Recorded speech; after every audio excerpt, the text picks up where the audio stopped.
अकबर बीरबल की कहानी। अकबर का साला स्टोरी इन हिंदी।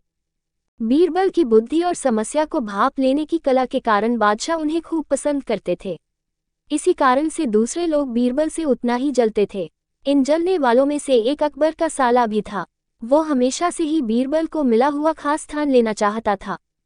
बादशाह जानते थे कि बीरबल जैसा कोई और नहीं हो सकता है। वो अपने साले को भी ये बात समझाने की कोशिश करते थे, लेकिन उनका साला हमेशा कहता था कि वो भी काफी बुद्धिमान है। इन सब बातों के कारण एक बार बादशाह के मन में हुआ कि अब ये ऐसे नहीं मानेगा, इसे कुछ कार्य देकर ही समझाने पड़ेगा।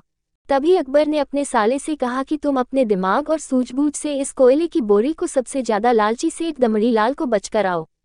अगर तुमने ऐसा कर दिया तो मैं तुम्हें तुरंत बीरबल की जगह दे दूंगा। ये बात सुनकर अकबर का साला हैरान हुआ, लेकिन उसे बीरबल की जगह चाहिए थी। इसी सोच के साथ वो कोयले की बोरी लेकर सेठ के पास पहुंच गया। सेठ ऐसे ही किसी की भी बातों में आने वाला नहीं था, इसलिए उसने उसे खरीदने से मना कर दिया। अब अपना उदास चेहरा लेकर अकबर का साला महल लौट आया।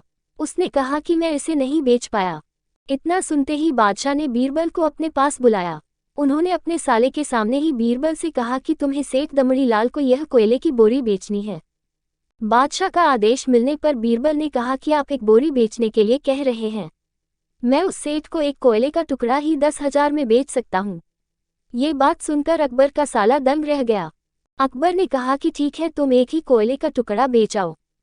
बादशाह का आदेश मिलते ही एक कोयले का टुकड़ा उठाकर बीरबल वहां से चले गए। उन्होंने सबसे पहले एक मलमल के कपड़े का कुर्ता अपने लिए सिलवाया। फिर उसे पहनकर अपने गले में हीरे मोती की मालाएं डाल ली और महंगे दिखने वाले जूते भी पहन लिए। इतना सब करने के बाद बीरबल ने उस कोयले के टुकड़े को सुरमा यानी काजल की तरह बारीक पीसकर एक कांच की डिब्बी में डलवा लिया। इसी भेष में वो महल के मेहमानघर में आ गए। फिर बीरबल ने एक इश्तिहार दिया कि बगदाद में एक जाने माने शेख पहुंचे हैं जो जादुई सुरमा बेचते हैं। सुरमे की खासियत में बीरबल ने लिखवाया कि इसे लगाने वाला अपने पूर्वजों को देख सकता है। यदि पूर्वजों ने कोई धन छुपाकर रखा है तो वो उसका पता भी बता देंगे। इस इश्तिहार के सामने आते ही पूरे नगर में बीरबल के शेख रूप और चमत्कारी सुरमे की ही बात होने लगी। सेठ दमड़ी लाल तक भी यह बात पहुंच गई।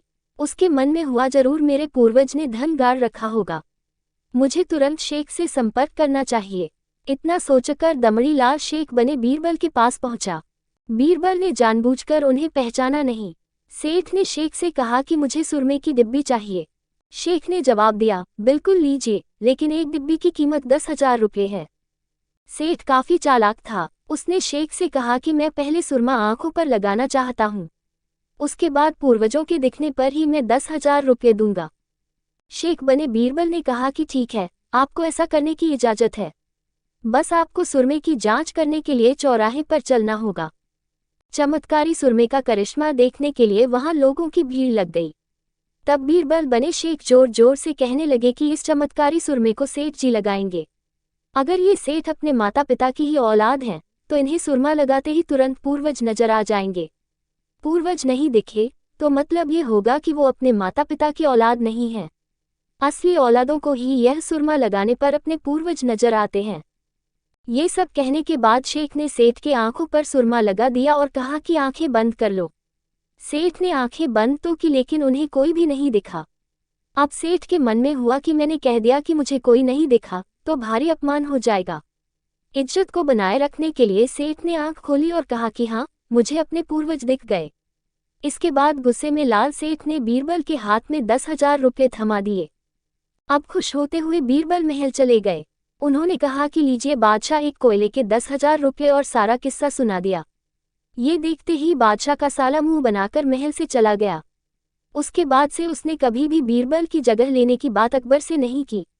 कहानी से सीख, किसी से ईर्ष्या नहीं करनी चाहिए और अपनी काबिलियत को साबित करने के लिए बुद्धि का उपयोग करना जरूरी है।